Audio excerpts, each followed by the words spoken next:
Welcome to the Windows Computer and Technology channel, and we of course did get a Google Chrome update today, but it doesn't have any security fixes in it.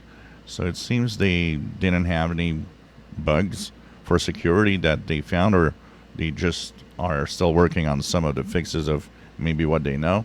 So it's really a bug fixing update. So they're fixing all sorts of internal little problems that make the browser crash. So I don't know if there'll be another update this week for the security part, but for today it's just bug fixes. So if you go into the upper right corner, three vertical dots, go into Help and About Google Chrome, you will be updated to 127.0.6533.119 or 120, depending on Linux, Mac, or Windows. And like I said, nothing important in terms of security.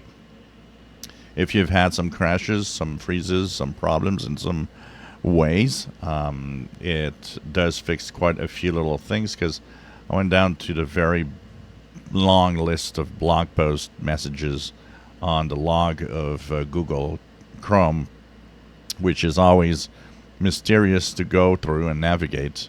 But I see that it fixes a few things that have the browser crashing. So that will do it automatically if you don't do it manually. And we'll be, of course, still looking for possible security fixes later today or during the week, as this does not have any security in it. If you enjoy my videos, please subscribe, give us thumbs up. Thank you for watching.